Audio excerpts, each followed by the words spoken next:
വ്യാഘ്രാരൂഢം ഹരിഹരസുതം ചാപരാജത്കരാബ്ജം ഭക്ത്യാ വന്ദേ ഹിമകരമുഖം പന്തളാധീശസൂനും ആശംസേഹം ദിനമുഖമിദം മോഹനം ഹേ സഖേ തേ ഘസ്രം ചാഹം സകലശുഭദം സോമപുത്രേണ ദീപ്തം.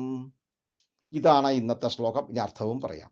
വ്യാഘ്രാരൂഢം പുലിയുടെ പുറത്തിരിക്കുന്നവനും ചാപരാജത്കരാബ്ജം കയ്യിൽ വിളങ്ങുന്ന വില്ലോട് കൂടിയവനും ഹിമകരമുഖം ചന്ദ്രനെ പോലെ മനോഹരമായ മുഖത്തോടു കൂടിയവനും പന്തളാധീശസൂനും പന്തളത്ത് രാജാവിൻ്റെ പുത്രനുമായിട്ടുള്ള ഹരിഹരസുതം അയ്യപ്പനെ അഹം ഭക്ത്യാ വന്ദേ ഞാൻ ഭക്തിയോടെ വന്ദിക്കുന്നു.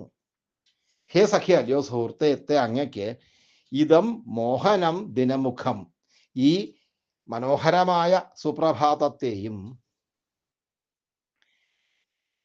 സോമപുത്രേണ ദീപ്തം ചന്ദ്രന്റെ പുത്രൻ ബുധനാൽ ശോഭിക്കുന്നതും സകല ശുഭദം എല്ലാ മംഗളങ്ങളും നൽകുന്നതുമായിട്ടുള്ള ഘസ്രം ച ദിവസത്തെയും ആശംസിക്കുന്നു.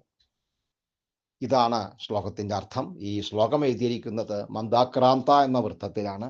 ഇന്ന് ബുധനാഴ്ച ആയതുകൊണ്ടാണ് അയ്യപ്പനെ തലവന്ദിച്ച എല്ലാവർക്കും സുപ്രഭാതവും സുദിനവും ആശംസിച്ചത്.